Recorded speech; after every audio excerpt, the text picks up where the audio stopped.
Hey everybody, welcome to another episode of You're the Cure. I'm Dr. Ben Edwards coming to you today from our movement lab here at Veritas in Lubbock. And I have our movement pillar expert, Dr. Emily Edwards, Doctor of Physical Therapy, also my sister, my little sister. And I'm going to try to talk this whole episode and not do any workout. She's trying to get me to show y'all a demonstration here in a minute, but we'll see if we get to that. Before we dive into that, quick announcement. Actually, Emily just volunteered to start up a co-op, Bread Becker co-op in the Austin area. So if you're interested in fresh milled grain, these shipments come, I think, 3 times a year, but you can get on breadbeckers.com, scroll down, look for the co-op button, and then you can find, is it just Austin? Mm-hmm. Yeah, Austin, Texas, co-op for Bread Becker. So that was the quick announcement. We're going to dive into stewardship today, specifically stewardship on movement. There's some, I think I'll call them counterfeits in the movement exercise realm. So there's some things we're going to learn today that are basic, simple, and pretty easy, but translate to longevity. So I want to speak to that real quick. I was just watching something the other day. Of course, we've got to do some spiritual here. In the Bible, the original intent of God was we don't die, and actually still currently we can't die. Our spirit lives forever. But even in the original intent, Adam and Eve in the physical realm in the garden, they weren't meant to die. And so their bodies, their physical bodies, were designed, made by God, and then everything put into the earth to support those bodies to live forever. It's amazing. Of course, we know the story. Man decides to go his own way, and there's consequences to that. But when you actually read the Bible with a scientific lens and you start looking at the ages of these men that they talk about in the Bible, pre-flood and post-flood, and you plot those out, it's actually called an exponential decay curve. This is a known mathematical kind of linear shaped curve that so what I'm saying is they didn't just make up some numbers. This guy lived to be 950, that'd be Noah. And this guy 500, and this guy 300, 250, 180, I think was Abraham maybe. And now basically we bottomed out at about 80 years. Anyways, I'm just saying it's really cool when you go plot these ages that they talk about in the Bible, there's an exponential decay. Something happened post-flood. Lots of theories on that. You know, I'd have thought one time, vitamin C, you know, obviously super important for humans to consume it in our diet. Actually, our gut bacteria can make it, but we have the machinery to make it. We just have a gene mutation that renders us the inability to make it. We can't make it. I think it's groundhogs or some other mammal. All other mammals can make vitamin C, and when they get stressed, they make more vitamin C. When they get sick, they make more vitamin C. And again, we have the equipment to do it, but we're missing one gene in that process, and so we can't do that. We've got to eat it. So that's just one thing. These gene mutations or something happened. I don't know if it was post-flood, you know, the magnetic field of the earth that we know has been kind of going down, diminishing over the ages. Maybe something happened there, radiation, I don't know. There's definitely a gene mutation curve that's been happening too. But all that's kind of just an aside. The point being, we were originally designed to physically live forever and spiritually live forever. Things happen. There's been this exponential decay curve. So we're not here talking about trying to live forever physically. That's not it. Now, spiritually, for sure. But in that, we're housed in this physical. We're in this physical realm for a reason. God put us here for a reason. And to fully be, to represent Him and be who we're supposed to be in the physical realm, we obviously need to steward the physical body. So a real simple analogy, you know, God put laws into the earth. If there's a down power line out in the alley here and I go back there and grab it, that electricity is going to get me. Could kill me, probably will kill me. There's just the law of electricity, the physical laws. You know, if I jump off a 10-story building, some laws kick in that I'm going to get hurt when I hit the ground. Or if someone holds me underwater, God didn't give me gills to pull oxygen out of water. There's just these basic physical parameters. Those are obvious ones. But then there's other ones, and then we'll talk about some of those now, that we need to know that when we don't steward from lack of knowledge, it decreases our quality and quantity of life. Some other aspects of longevity that the medical literature shows us clearly. People that sunbathe routinely, get good sun exposure routinely as part of their lifestyle. I think this is Dr. Malcolm Kendrick on the podcast talked about it in his book, The Clot Thickens. 10 years of longevity on average for sunbathers compared to people who don't expose themselves to the sun regularly. Donating blood. We've talked at length on excess iron because of our standard American diet, but also now plastics, microplastics, for the first time ever discovered in the human brain. And the only way to get rid of those is donate blood. But there are studies showing these blood donation folks that just do this as a routine part of their lifestyle, they have better longevity. Circadian Code, Dr. Panda, that's a book. But he showed in there, if you just eat, your circadian rhythms impacted by your food intake, if you keep a more narrow eating window, and I call it sunlight eating, eat when the sun's up, don't eat before sun up or after sundown. You know, it's not, don't make it a religious strict thing or freak out or stress out if you do. But in general, if people don't have a real wide eating window, midnight to whatever, 3 a.m., 18, 20-hour eating window, keep it more narrow, 12 hours, they live longer. So there's some basic tenets of how God designed this thing to function. And part of it is not to be like this all day long. 90 degrees at the hip, 90 degrees at the knee. When you're mechanically, physically like this, there's consequences to that. And you know what? What puts people in the nursing home and assisted living, in my experience, when you're eating pretty good, you keep your inflammatory markers down, your blood sugar's pretty good, your cholesterol's good, all the things are good. What gets people, it's musculoskeletal. It's a breakdown of the physics of these joints. You know, when you can't get off the toilet, out of bed, off the floor, when you fall down or get on the floor and can't get off these things, that puts you in the assisted living home. Loss of balance, loss of strength. We know as you get into your 60s, 70s, 80s, you're just living your life trying to be healthy, and you take a hit, something that puts you in the bed for a week, COVID, flu, bad infection of whatever sort, or you twist your knee, fall on the curb and twist your knee, twist your ankle, and you're laid up for a week, or you had a little surgery and you're in bed for a week, you lose muscle mass. Your body starts sucking amino acids out of your muscle to repair your inflamed lungs from COVID, or repair your sprained knee, to repair the damaged and inflamed tissue from infection or trauma. So those reserves, your muscles, we need to keep those built up so we have a reserve. Because if you don't, you are going to significantly drop your baseline. Pre-COVID infection or sprained knee, your baseline was here, pretty active, able to do certain things, go upstairs, carry groceries, whatever. You dropped your baseline. You're weaker. You've lost strength and flexibility and mobility, and you have a couple of those over 3 or 4 year times, and you suddenly just diminish your capacity, and that puts you in the nursing home. So these are legitimate, real things, and I think sometimes we forget about when we're so focused on eat right, eat right, eat right, which obviously that's important. But you can get a lot done with Movement Pillar, and that's what we're going to talk about today. But kind of my take-home message right here at the beginning is just move. Sit all day for 8 hours. That's deadly. Sitting's a new smoking. Emily's got a bunch of stats she'll quote here in a minute about that. We need to just get up every hour. The sweet spot for movement, walk at least an hour a day, basically, and then resistance train. We need to work these muscles 40 to 60 minutes in a week. That's the basic, just big picture, high level. That's what we want to do. Now, there's some practical ways to do that, implement that. Emily, you can consult with her, and we'll get into all this through the wellness program. There's tons of movement videos we'll talk about here in a minute. There's one-on-one consults. She's a physical therapist too, so we'll talk about some of that.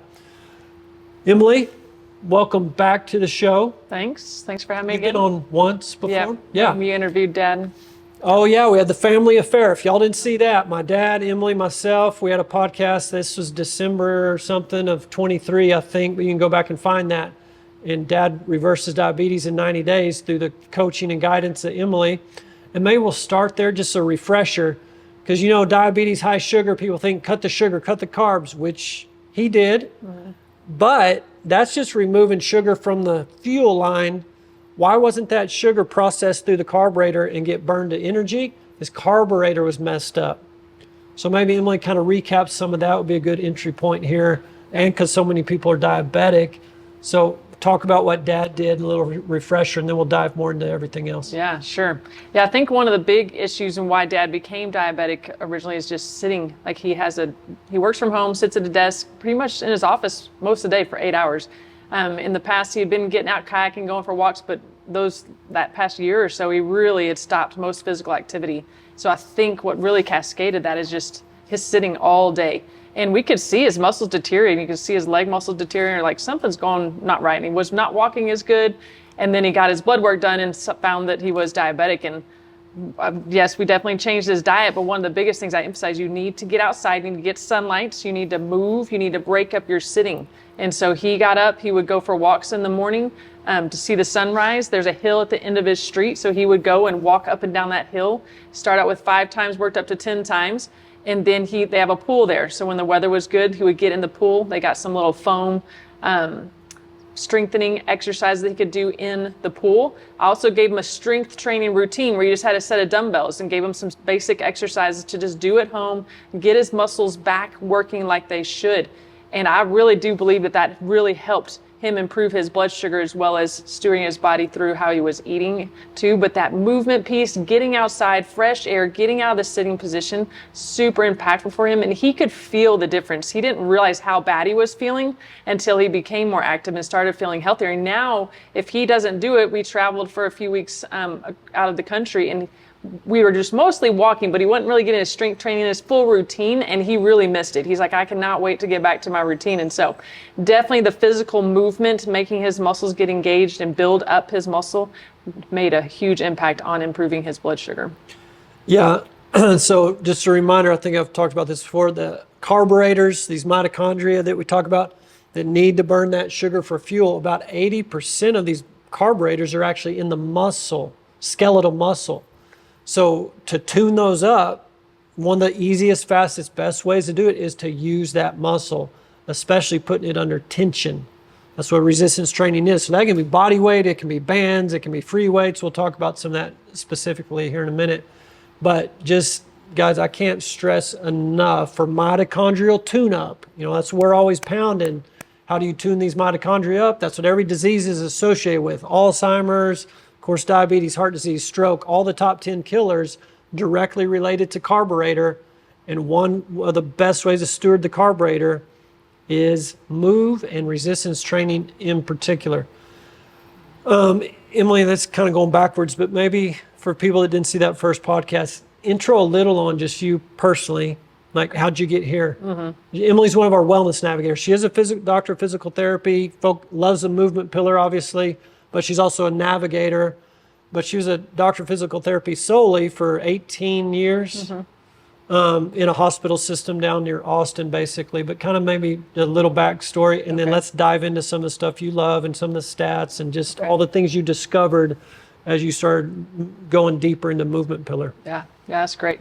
Yeah, I mean, growing up, 3 brothers, loved being active. I'd rather be outside playing than indoors. And so just always loved being active, played sports. And I hurt my knee in high school playing basketball, tore my ACL. And so I had months of physical therapy, which before then I didn't even know what physical therapy was. And that really opened my eyes to just seeing a realm of profession. Like, wow, I knew I didn't want to necessarily be behind a computer all day.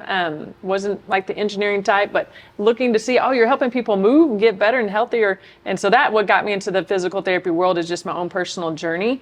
But yes, I was doing physical therapy pretty much 18 years. 17 of those years was at St. David's in the Austin area. Outpatient clinic primarily, but associated with the hospital setting.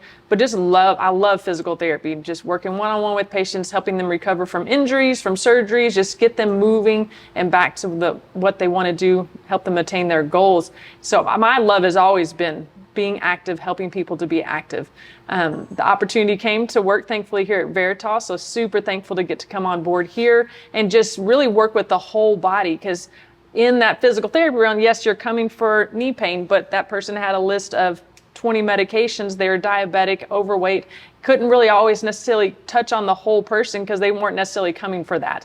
Sometimes people would ask me my opinion on eating or something, and I would definitely share. But this way, it's like I can approach with the whole body. All right, yes, I want to help you get moving, but let's also address the inflammation that's happening in your body in order to optimize your movement. And so just to be a part of the Veritas team and just kind of help people through the whole body, being whole spiritually and physically, mentally, all the aspects of it, I've enjoyed a lot, and super thankful for the opportunity to be a part of the Veritas team.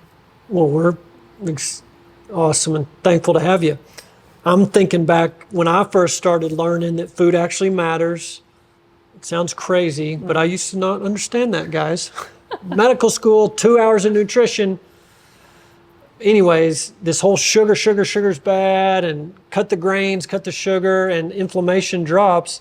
But I remember like you kind of listening and sort of catching that too early on when I was learning it, and you coming and telling me, hey, I told a patient who was coming to see me for knee pain or whatever, hey, just try for 30 days, cut the sugar down or out. And they'd come back and report their knee feels way better than if they not just from doing your exercises. Right. So maybe talk about what you saw like that initially. Yeah. It is thankfully some people are curious and want to know how to improve their health. And I think just because being in the healthcare realm as a physical therapist, they trust you with beyond just their orthopedic injury. And so yes, there were times when people would ask me those kind of questions, and like, yes, if we can decrease the inflammation, kind of explain that to them, the dietary changes to make, not only decrease the inflammation, a lot of times they were losing weight because of those dietary changes, so less force and impact through their knee. And then as they're building up that muscular strength, really help them to be able to reach their goals, but also just feeling healthier and better. So I think a lot of that, sometimes those people were just curious to know how they were already kind of on that journey of wanting to just be healthier.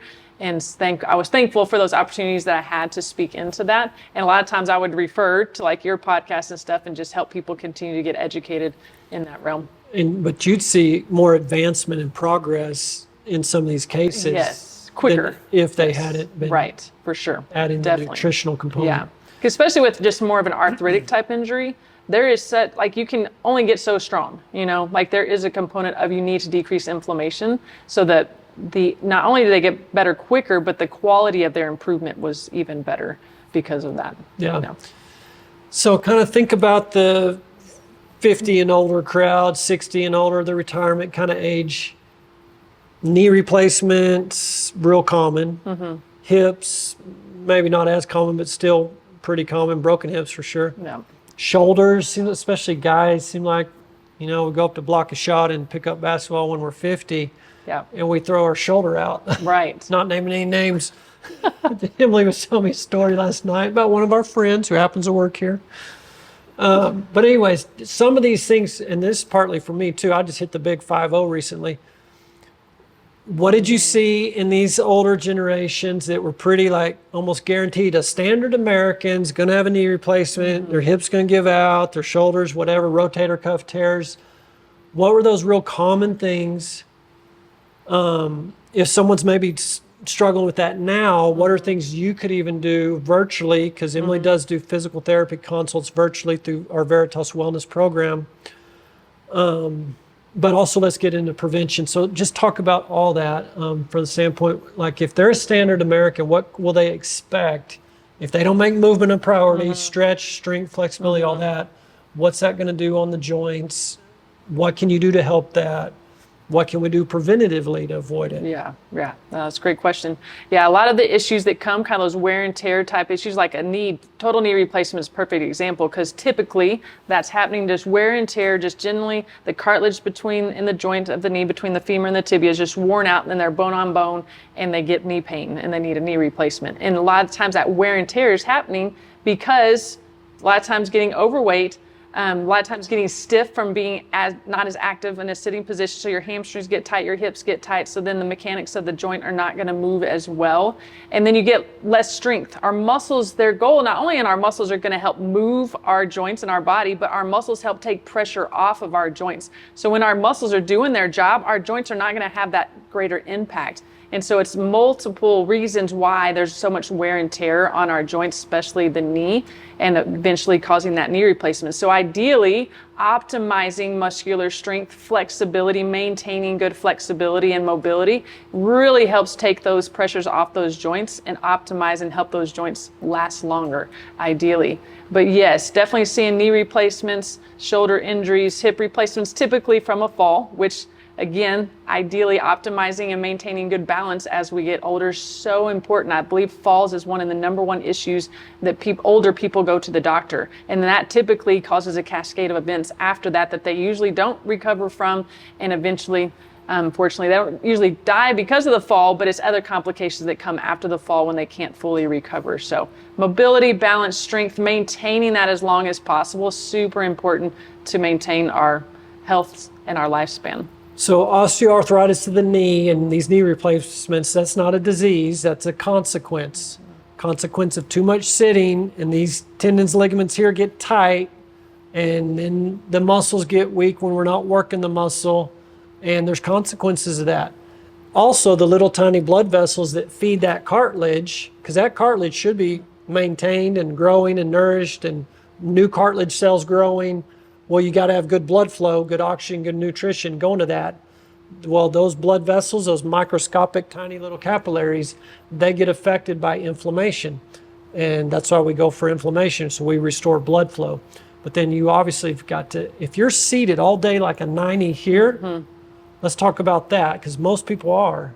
We get out of bed, get ready for the day, and then we sit in our car to get to the office, walk a little bit, sit down in a chair, work for 8 hours, maybe get up for lunch, get back in the car, drive home. If you have a long commute, that could be an hour of sitting, just driving.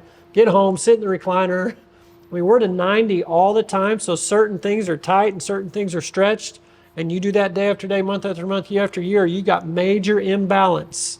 Certain things real stretched out, certain things real tight. And so maybe what are some practical things for a sitter?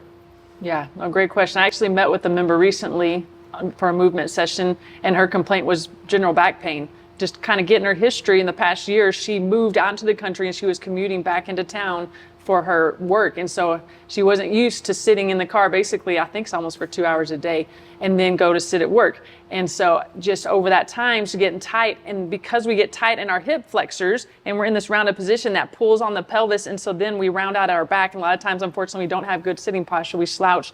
So even more pressure through the lumbar spine. So then eventually causes back pain, tight hip flexors, just things like that are generally not going to help us be able to move as well. So preventative wise, ideally, and what I try to help her, because sometimes you can't avoid a long commute. Sometimes you've got to sit in the car for a while. So that can't necessarily be avoided, but things at work you can do to help get out of the seated position is try to get a standing desk if you can. Stand for a little while. I've got a standing desk at work because I work from home now. And at first I was like, this is nice, I like standing, but then eventually I don't want to just stand. It was hard to just stand, just to stand. And so I was like, I need to move. So I got a rocker board so I can kind of rock a little bit when I'm standing at my computer. And then I eventually got a walking pad where I actually can walk while I'm standing and working on my computer. So there are so many things and resources we can use now to get out of the seated position and not have to be in that position. But if you don't have that availability, just setting an alarm on your watch or your phone every 30 to 60 minutes just to remind you to get up, just stand, do a couple of squats at your desk, go walk to the bathroom and do an extra lap around the office and go back to your desk. Just really breaking up that sitting is super important. And there are exercises you can do just simply at your desk. Next week, I'm going to do a live movement class that's going to incorporate desk exercises, just simple things you can easily do at your desk while you're at work to help break up that sitting and hopefully to help prevent that tightness that's going to happen in the hips, potentially low back pain, just the cascade of that effect. Yeah. And guys, this is how you don't be a standard American. Standard Americans sit all the time. So setting an alarm for every hour to stand up, walk around the bathroom extra lap may sound different, weird, no one else is doing that. Well, yeah, because they're standard American. So these practical things, your ancestors did this automatically. They were outside in the field, gardening, washing clothes in the creek, or hunting, or whatever. And we have to be purposeful. And just like we have to be modern day hunter-gatherers for real food, God food, we've got to be diligent and be different and not be a standard American on sitting all day. It's a big, big deal. And I want to mention also for members, you can go on your membership page and where those videos, we have a video library of a lot of these exercises. She's going to do the live class, but then also there's a library of these videos. Where do they find those? Yeah, so there'll be a tab that says move/exercise. And so when you go to that page, you can just scroll down. The first thing that'll pop up is test your movement. Kind of get an idea of how well you're moving. Can you get up and down from the floor? Can you balance on one foot? Just some of the practical, functional things we need to do from a day-to-day standpoint and do healthfully for a long time. So you can test your movement, scroll further down the page, then there's different classes. I'm thankful we're building a library of classes, strength training classes, balance classes. Just recently, this week, recording classes for back pain and knee pain, shoulder pain. Going to do some core classes, and that class to do how to lower your blood pressure with exercises. So we're building that library out. So definitely recommend you taking a look at that page. We also have one of the, I think the more popular ones is a 7-minute workout. I've had a lot of people recently tell me they've enjoyed the 7-minute workout video because sometimes you don't have a lot of time. You got to just get moving at a short amount of time. I call it snack on movement. Just get it when you can if you don't have an hour to go for a walk. So the 7-minute workout's a nice, easy way to get a quick workout in, and you pretty much work every muscle in your body in that 7-minute workout. So a lot of good resources on that movement page. Yeah, and guys, I know some of the old movement was thought to be good, like go to the gym and run on a treadmill for a straight hour, do high intense aerobics for an hour. That's way lower on the list, or maybe actually off my list. But these little short bursts, high intensity interval training, or little snack on movement, short burst things Emily's talking about, and just basic walking. You can go too extreme on movement. When you go too hardcore on intense, like marathon, half marathon, too often, too much lifting even. I mean, you can pendulum out here. This is Dr. James O'Keefe, as a cardiologist at Kansas City. He published in April of 23 this study, and he showed this. Some of these exercises you do too much of actually get worse outcomes for longevity than if you were a couch potato, so sedentary. That was a big eye-opener too. So there's the right way to do it. That's what Emily's here to teach you and train you and get you to do. Obviously, we don't want you couch potato. There's a sweet spot, and there's so many good ways to move. Real quick, you mentioned test your movements. Mm-hmm. So again, for members, there's 7 different movement tests. I recommend them. Go click on them. Emily demonstrates the test. Do it yourself. See if you pass or fail. These movements are predicted for longevity. If you fail some of these, then it shows you have less longevity, most likely. So then there's exercises to train you up in those specific ones you failed on how to get you up to passing. But that comes out of a book called Built to Move. Husband and wife, physical therapist wrote that book, and it's awesome.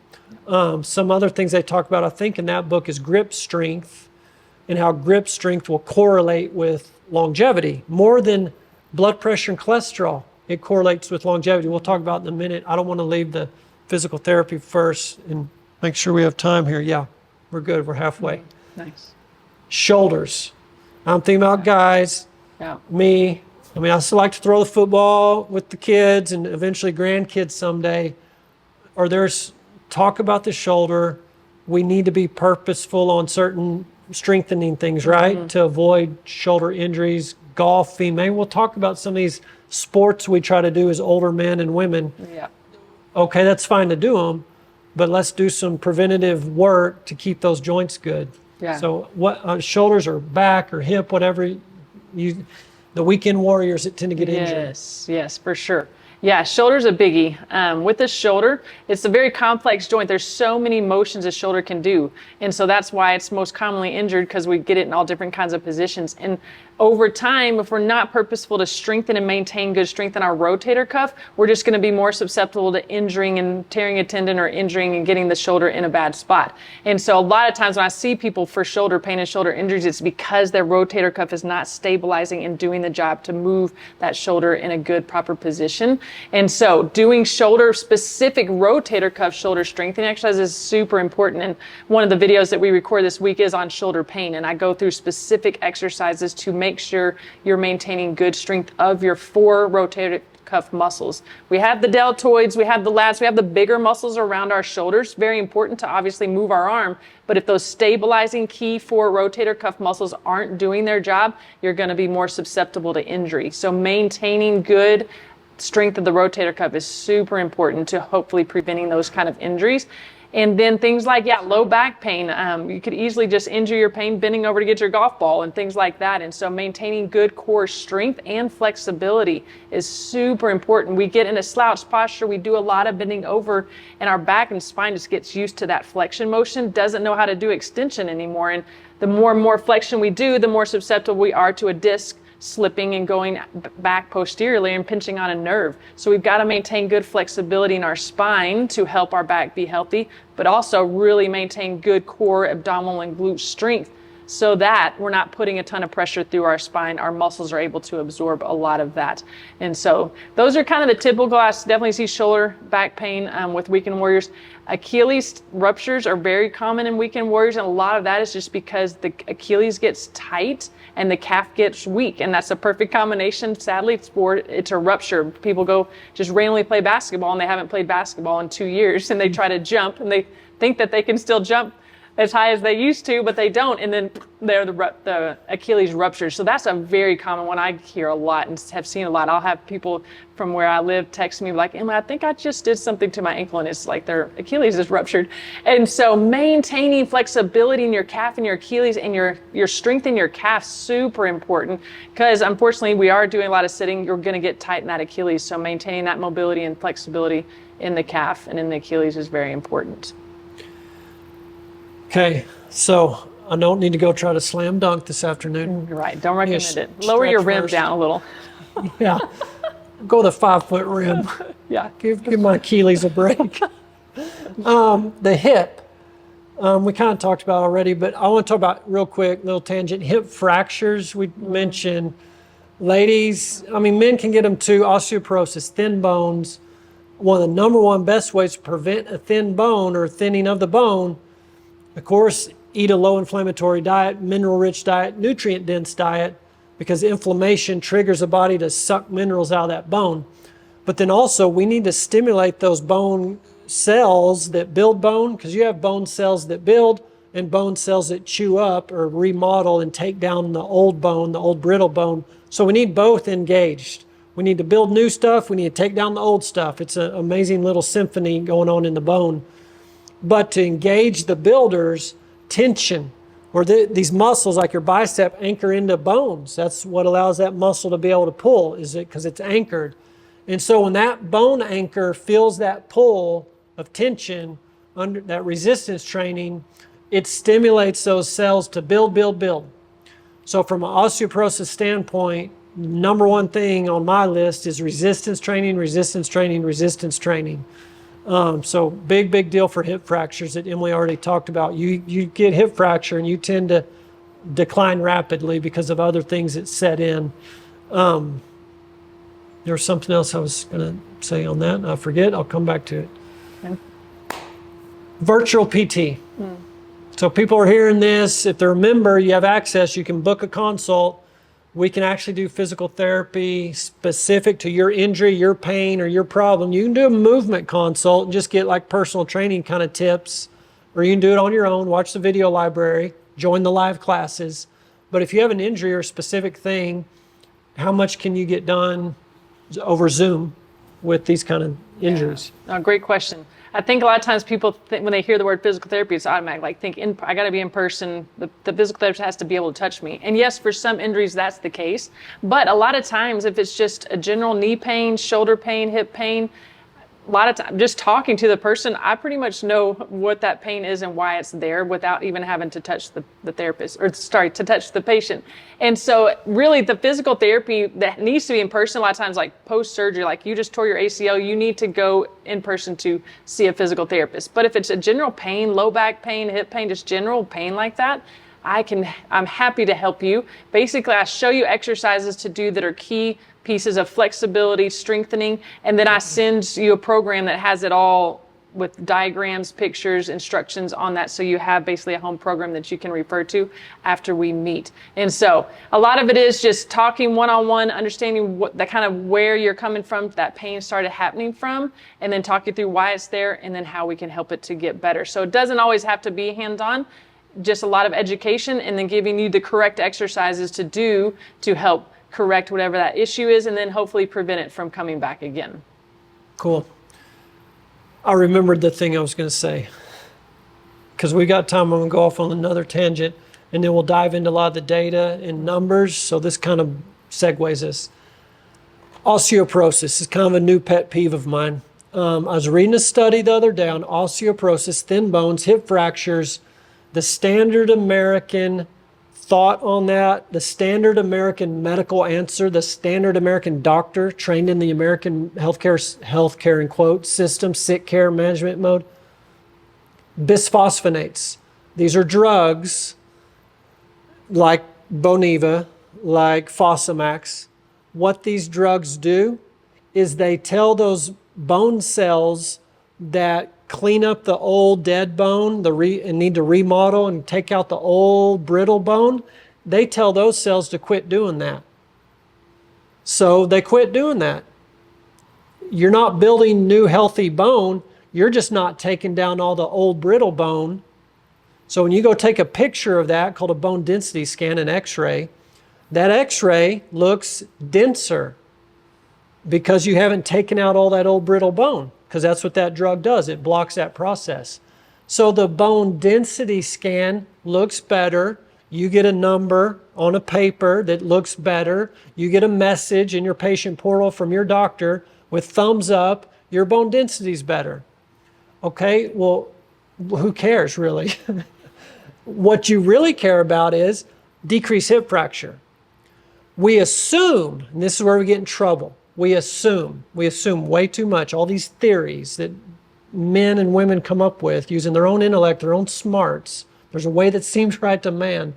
We assume if I have a denser bone density scan, I'm going to have less hip fracture.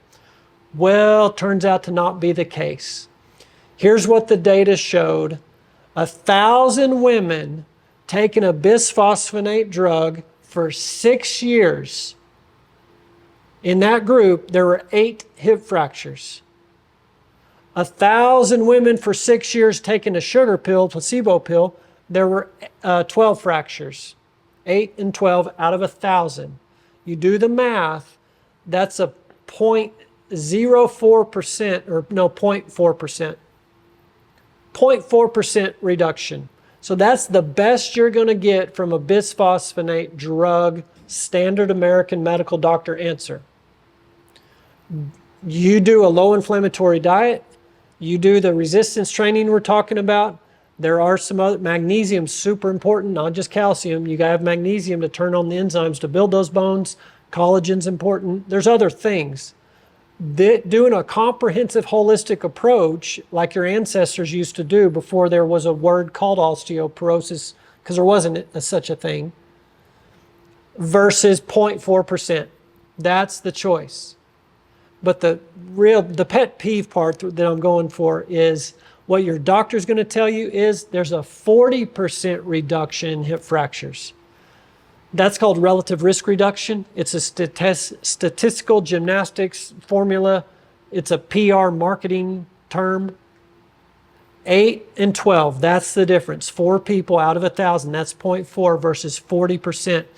So there's a deception in the marketing, in the publishing, and what the shiny poster board, the drug reps bring into the doctor's office say 40% reduction, when the truth was 4 out of 1,000 over 6 years.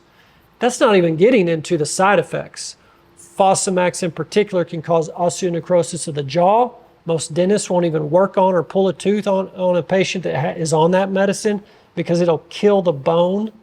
Osteonecrosis of the jaw, there's no treatment for that. It's ugly, it's nasty. So, sorry, little tangent there. Just on osteoporosis, I want you to be confident in your body's ability to do what it's designed to do, which is grow new cells, take out the old ones. It's a beautiful symphony. You got to support it with nutrition, with movement, with sunshine, all the basics. It seems like you're not doing much. Got to go use a drug? No. Drugs will never do you anything more than about 1%. That's across the board. That's another talk. Absolute risk and relative risk. Back to Emily and the movement pillar. After this commercial break where Ben goes off on that. Pharma math is what that's called. We'll do a podcast on pharma math and spend the whole hour talking about it later. It's such a deception. So God designed your body beautifully. You don't have a deficiency of Fosmax, Boniva, or anything else. You have a deficiency of movement. So when we have a deficiency of movement, we also see lots of other things besides hip fractures. So Emily, maybe dive into what are some of these other things, some of these stats. I know diabetes, Alzheimer's, heart disease, longevity. I don't know what all you have there, but speak to that a little bit because that'll help motivate people when they hear this truth. Yes. I know you like numbers. I like numbers too, and it definitely is helpful when you kind of put it on paper. But there's studies that show physical activity is 1.5 times more effective than most prescribed antidepressants in helping people reduce symptoms of depression and anxiety. And talking about sitting being the new smoking, sitting all day increases the risk of death even if you exercise at the end of the day. There was a study of women who sat for 7 hours a day had 47% increased rate of depression. And you're 6 times more likely to die of heart disease from a sedentary lifestyle. And then also the risk for cancer increases by 10% with each 2 hours of day of uninterrupted sitting that you have, was in a recent study shown last year. And then some positive things about movement, it's going to improve your cholesterol, your HDL cholesterol, and your LDL pattern A cholesterol. And then also just by contracting your muscles, and it helps to release hormones and proteins that help fight cancer, heart and brain health. It's resiliency to stress and reducing things that cause depression molecules into our bodies. And then just the simple basic concept of walking. A meta-analysis confirmed alleviating symptoms of depression with walking, decreasing the risk of chronic age-related diseases such as heart disease, high blood pressure, diabetes, and cancer, because walking is helping to rejuvenate our mitochondria. A study also showed that the most notable increase in serum testosterone increased at the level of 8,000 steps per day. So great benefit for walking for men. Reducing the occurrence of back pain by 43% by going walking. And then breast cancer survivors who walked daily for greater than 15 minutes showed 60% lower risk of death. And then walking in general reduces our mortality by 10 to 15% by every 1,000 steps we do per day. And so the goal ideally is walking is 8 to 10,000 steps is what studies have shown kind of the goal and marker for that. And then also there's an interesting study in 2020 showed just 9 minutes of exercise activated over 9,000 molecules in our bodies. So just the idea of getting up and moving, just the cascade of positive effects that has on our bodies physiologically is awesome. Like Ben talked about, the carburetor, your insulin receptors are in your muscles, and 80% of those are in your muscles. So when you're maintaining good muscle mass, keeping those muscles going, you're helping to utilize your insulin a lot, which helps to prevent a lot of disease processes from happening. Strength training is shown to help reduce the progression of Alzheimer's. And then I love this study. They did a study with 90-year-olds. For 10 weeks, they did strength training with them, and they all showed improvement in their strength, in their muscle, their hand grip, the muscle test that they did for them in that 10-week period. And I think a lot of times we think because we're getting older, it's automatic, we're getting weaker. And yes, we will get weaker if we're not purposeful to engage and work our muscles. But when we do, we are able to continue to gain muscle and gain strength even up into our 90s. And so I think a lot of times too, we think we focus on gaining weight as we get older, but I don't think we're necessarily focused on the fact that we're losing muscle. Losing muscle is a lot more impactful than gaining weight. So focusing and thinking about maintaining good muscle mass, super beneficial and impactful overall to our health. Yeah, it makes me think about, there's a doctor out in California, Dr. Gabriel Lyon, Lyon, and she wrote a book called Forever Strong, and her clinic motto or nickname is muscle-centric medicine. And if you look at her on YouTube or read her book, it's very, very clear, and she brings all the data and a lot of this data. When you can tone the muscle, tune up the muscle, you get so much mitochondrial resiliency built back into your system. You know, when we flip this thing, meaning the 4 pillars, nutrition, hydration, movement, peace, and we flipped it, peace, movement, hydration, nutrition, you know, it wasn't lost on me, obviously, peace pillar is number 1, but movement, number 2. And the more I kind of dig in and study and think about this, true peace and then move. Engage these muscles. It gives you so much more wiggle room, so to speak. And I'm not trying to figure out a way to cheat on diet, but I'm just saying, when you have really tuned up mitochondria, which again, 80% are in your muscle, you have good movement habits in your life, it does give you more wiggle room. I mean, it is difficult in our modern times in America, unfortunately, to find real food. I mean, just the other day, I think this must have been national news because I've heard a lot of people tell me, a French fry at McDonald's in America has 11 different ingredients. And the French fry in McDonald's in Europe or other countries has 3 ingredients. And that's across the board. Kellogg's, you know, Frosted Flakes. It's same company, same picture, same bag and box and all that. They have to make a different product for Europe. And they feed the poisonous one to Americans. I mean, it's literally... Our shelves, our stores and restaurants are full of food that's full of toxins, chemicals designed to get you hooked and addicted. It was Casey Means recently telling the world that the tobacco companies in the 80s shifted all their food addiction scientists over to the food companies. They bought up the food companies and then put their addiction scientists on that. And that's what all those chemicals are for, flavor enhancers and addiction chemicals. And that's American food. So, I mean, it is a challenge, and I'm not trying to be Debbie Downer, say you can't do it. What I'm trying to say is build your resiliency in these other pillars, movement in particular, and you can take a lot more hits dietarily. Again, try to eat as clean as you can. Mm-hmm. Emily, we have like a few minutes, maybe 10 minutes or so, 12 minutes. And I've got some more things I want to say. But maybe just more broadly, any kind of thoughts and closing thoughts to the audience, both members, general public who's not a member. We have a lot of corporate wellness clients coming on board. And this can be more just what you've seen. You've been with us for like a year? Year and a half. Year and a half. Just more globally, you know, you're in the healthcare system, in a hospital system for lots of years. You have friends that are working in there. I know, I think in your church, maybe one of the CEOs of one of these hospitals. I mean, good people in those systems. Yeah. It's a system issue. People are recognizing that. I think 40% of people trust doctors now. That used to be at 70% just a few years ago in 2020, I think. So, I mean, it's like the healthcare system's really getting exposed. The food industry's getting exposed. Bobby Kennedy and the round table the other day with Senator Ron Johnson. Everybody's talking about this. It's a big deal. Mm-hmm. So, I mean, any just thoughts in general on what you've seen in the year and a half at Veritas, the people you've engaged with. Emily's led our corporate wellness with Beat and Bow in particular, but some other companies too. I don't know, just any kind of general bloviating you want to do. Yeah. on the, you know, to speak to the audience, to encourage them, motivate them on moving and on just stewarding their health in general. Yeah. No, that's great. I think kind of big picture after doing this for a year and a half is just really encourage people to not get overwhelmed by the thought of maybe all the things that they need to change with their diet and how they're moving and all the pillars, but just to take it baby steps at a time. Like I remember when I first started learning all the things from you, the first thing you encouraged me to do was change my breakfast, because I was eating Honey Nut Cheerios, which are heart healthy, supposedly, skim milk because I'm avoiding the fat that's not good for me, bananas because, potassium, and a glass of orange juice for my vitamin C. And then you're like, well, if you really look at that, that's all sugar. And I really hadn't looked at it that way.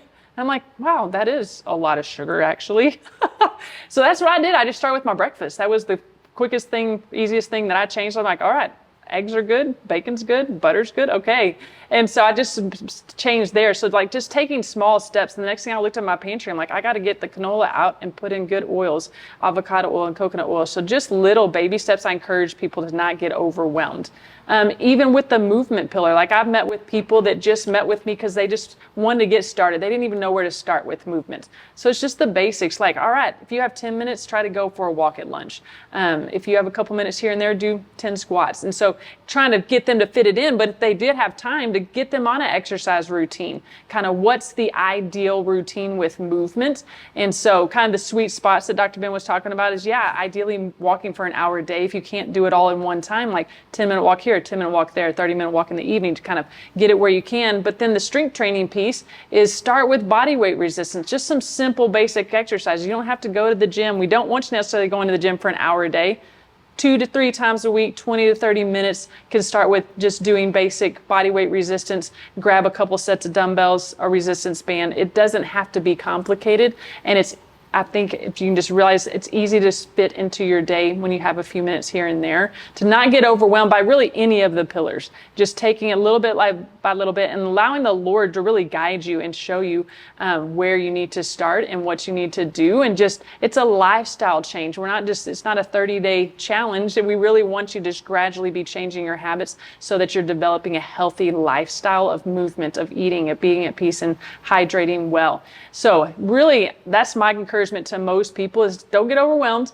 It's awesome that you're here. It's awesome that you found us. And let's just take it little bit by little bit, make those gradual changes. So then you look back 3 months later and you're like, wow, I'm doing a lot of things that it's just natural. It's just what I do. I don't even have to think twice about it. Yeah, it's really good. Thank you. No. It's good encouragement for me too. And I want to say one thing I've found on movement, and especially walking. I mean, the sun is so important, nature in general. They've actually done studies on green space, blue space, like oceans, rivers, lakes, birds chirping, and what it does to cortisol and the neurostress chemicals, the mood chemicals, all that stuff. It's obviously real beneficial. Sunshine, that's huge. But going on a walk, engaging in some movement, and it's fine to listen to stuff. I do that. I mean, podcasts, obviously, a lot of podcast junkies, information, data, all that's good. But it's also good to turn it all off. Actually hear the birds, hear the wind, hear the leaves rustling, but hear from the Lord.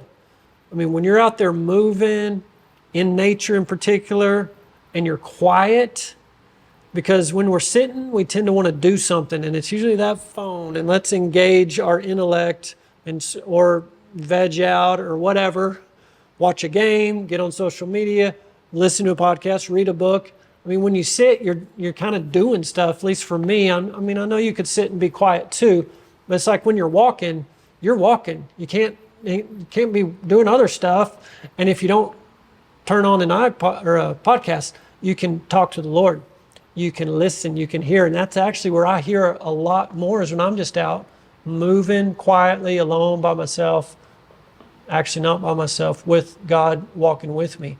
So from a peace pillar standpoint, it even blends over into that. I mean, you can't really isolate any of these pillars. They all go together. Mm-hmm. That's how God designed it. And also to that point, I just want to encourage y'all. I know a lot's going on in the world right now. There's lots of people suffering from the hurricane, and I think another one hitting today. There's just the politics, the world, everything in the Middle East, just all of it. So I just want to encourage you, take heart. You're going to have trouble in this world. It says tribulation in this world, but Jesus overcame it. So be of good cheer, he said. You're going to be in some tribulation, yet be in good cheer. have a cheerful heart in tribulation. How do we do that? Because we're in him and he's in us. So there are some things happening in the world right now, and I hear it all the time, and people are handling that in different ways, but a lot of the ways I'm hearing is more kind of distressful ways and sad ways and stressful ways and worried and anxious and all these things. And we don't have to let circumstances dictate that. Exercise is a great way to sort of stress relief and sort of deal with that to some degree. But while you're getting your exercise to deal with it and stress relief, start talking to God about it and really press into that peace pillar. So I just want to encourage y'all. There's so many distractions, or think of the parable of the seeds, all the weed seeds, all the distractions and cares of this world. And we give so much attention to that and thought to that, those seeds sprout and those things overtake and they drown out, crowd out the word, the truth that'll set you free, the truth that'll give you true peace. People ask me, I've heard some old school holistic doctors that have been doing this for 50 years, and they told me, back in the day, back in the 60s, 70s, 80s, whatever, it's pretty easy to get cancer to go away with like one protocol. There's this tea called ESSAC tea, EISSAC, I think, but it's a nurse. Her name is Nurse Cassie, Cassie. So ESSAC tea is just her name in reverse. Well, she was a nurse up in Canada, and this is way back, might have been the 40s or 50s. She was taking care of a patient, was doing a sponge bath on this patient, and saw she had a big scar around her breast. Asked her about it. She said, oh yeah, I had breast cancer back in the day. Well, what'd you do for it? And anyways, long story short, this lady's breast cancer went away when she drank this herbal tea remedy that a Native American medicine man had given her. And so the nurse got super interested, was able to track down that Native American and get the recipe, started making it at her house, bringing it to the little hospital in the little town she lived and giving it to all the cancer patients and seeing success. And busloads of cancer patients in Canada were coming for Nurse Casey's tea and documented all these reversals. And that was just one blend of herbs reversing cancer. And there's the Hoxie protocol. That was a blend of herbs. This guy Hoxie, I think this was in Dallas, saw his horse eating a certain herb in the pasture, and the horse got cured.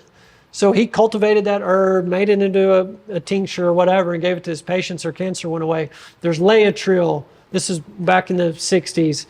Anyways, my point is, these guys were telling me, yeah, back in the day, you could just do ESSAC tea, or you could just do Laetrile, or you could just do this, and the cancers were going away.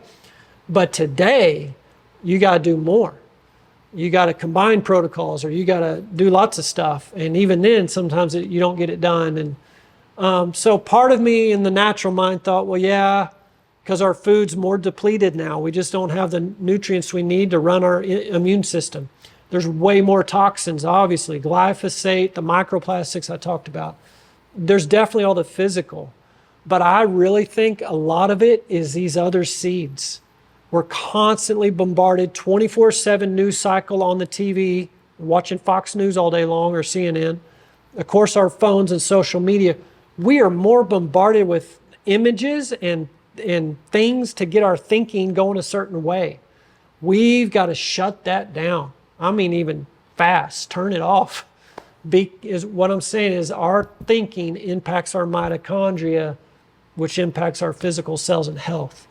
So I think even in this movement pillar talk, we can see where you can get outside, be alone, turn it off, shut it down, talk to God, let the truth seed take a hold and sprout and be in true peace. So just be encouraged, guys. Jesus overcame it already. So believe it, walk in it, be who he made you to be, and keep pressing in that peace pillar. Go on a walk while you're doing it. That's right. All right. Well, unfortunately, I think we're out of time. Yep, it's right at 59 minutes. So we'll have to get back to you on those push-ups and pull-ups. Don't want to show off today. Emily, I know you were hoping we'd have time for that. I was. We'll have to have you back for part 2. Okay, perfect. Do that in the future. All right, everybody. Dr. Ben Edwards, Dr. Emily Edwards, you're the cure.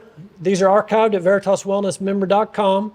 Go send it to all your friends because we want them to get well and not need a doctor. That's our goal. You're the cure. Teach you how to exit from the standard American life, the standard American healthcare system, and just go be well. Go be who God made you to be.